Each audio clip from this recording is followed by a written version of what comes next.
जोखिम मोलेरै रुखमाथि चढेर क्रिकेट हेर्नुपर्ने अवस्थाको अन्त्य गर्न नेपाल सरकारले प्यारापेट निर्माण गराइरहेको छ भने डे नाइट म्याचका लागि फ्लडलाइट जडान गर्न 50 मिटर अग्ला 6वटा टावरहरूको निर्माण पनि भइरहेको छ।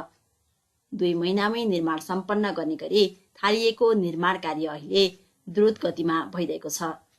यही सन्दर्भमा आज फ्लडलाइट निर्माण तथा जडानको जिम्मा पाएको निर्माण कम्पनीका प्रतिनिधिसँग कुरा गर्नेछौँ। सौरभ शाह है, म यो प्रोजेक्ट अहिलेलाई चाहिँ हेर्दै प्रोजेक्ट म्यानेजर हिसाबले यहाँ काम गर्दैछु। हजुर, हामीले फ्लडलाइटको प्रोजेक्ट हाम्रो थियो, हामीले गरिरहेको। हाम्रो जम्मा सबै गरेर 6वटा जति फ्लडलाइट जडान गर्दैछ हामीले यहाँ। हजुर। सो त्यसको लागि चाहिँ अहिले चाहिँ हाम्रो सिभिलको कामहरू चाहिँ भइरहेछ। हजुर। अनि नेक्स्ट मन्थदेखि चाहिँ इलेक्ट्रिकल कामहरू बिस्तारै हाम्रो गर्छ। हजुर, जस्तै 6वटा फ्लडलाइट भन्नुभयो होइन हजुरले? अनि 6वटा फ्लडलाइटहरू अहिले एकैचोटि जाँदैछ कि कस्तो? एकैचोटि बन्दैछ कि कस्तो? एकैचोटि त होइन, तर जस हामीले सिफ्टमा भनौँ न प्यारलली 2वटा चाहिँ एक सँगसँगै गर्ने प्लान छ त्यसरी चाहिँ। तर अब अलिअलि सानो समस्याहरूले कहिले अब साइड क्लियरेन्सहरू होला होइन, प्याराफेटको टोलीले पनि सँगसँगै काम गर्दै हुनुहुन्छ। त्यो कारणले गर्दाखेरि अलि एडजस्ट गर्नुपर्ने चाहिँ हुन्छ। तर प्लान चाहिँ सँगसँगै 2टा गर्ने चाहिँ छ। 3 सिफ्टमा भन्नुपर्दाखेरि काम चाहिँ भइरहेछ। 2टा टिमले प्यारलली काम गर्दैछन्, जुन कि हाम्रो 3 सिफ्टभन्दा पनि बढी हुन्छ होइन। त्यो हिसाबले अहिलेलाई 3 सिफ्टमै भनौँ न, काम चाहिँ भइरहेछ। प्रोग्रेस अनुसारकै काम भइरहेछ। 40-50जना जति छन्। अब कामको नेचर हेरेर थपघट भइरहेको छ त्यो मान्छे चाहिँ। वैशाख 24 गते भनेर म्याच चाहिँ छ हाम्रो सकिनुपर्ने। अहिलेको हाम्रो काम हेर्दाखेरि चाहिँ हामी टाइममै सकिन्छ जस्तो विश्वास नै छौँ होइन। अब सानोतिनो केही प्रब्लम त्यस्तो आइदिएन भने चाहिँ हामी टाइममै सकिने भनेर विश्वास पनि छौँ। सरकार पनि लागि पर्नु भएको छ, हामी पनि लागि परेको छौँ होइन। सकेसम्म चाँडै हाम्रो नेपाली जनतालाई चाहिँ यो स्टेडियम चाहिँ पूर्ण रूपमा तयार गरेर दिन पाए हामी पनि खुसी हुन्थ्यो भनेर। फ्लडलाइटको टप लेभलबाट हाइट यसो हेर्दाखेरि पिच लेभलबाट चाहिँ 55 मिटर माथि छ होइन। तर अब ग्राउन्डको लेभल हेरी कतै ठुलो सानो पनि अब मास्टको लेन्थ चाहिँ फ्लडलाइटको टप हाइट चाहिँ 55 मिटरै हुन्छ। तर अब जस्तो उतातिर सुरुको 3टा जति हाम्रो उता 55 मिटरकै हाई मास्ट हुन्छ है। यतातिर चाहिँ अब ग्राउन्डको लेभल हेरेर कत्रो डिजाइन गर्नुपर्छ त्यो अनुसारले हाम्रो 55 मिटर थोरै अलि सानो पनि हुनसक्छ, कन्सिडरिङ हाम्रो यतातिरको हाइट अलि माथि छ होइन ग्राउन्ड लेभल चाहिँ। सो त्यसरी चाहिँ छ।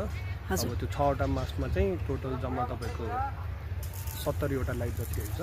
सो त्यो डिटेलहरू चाहिँ अब जस्तै जति हाम्रो काम हुँदै जाँदाखेरि अझ हामी बिस्तारै बनाउँदै गर्छौँ।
यस्तो सबै सबै आफ्नो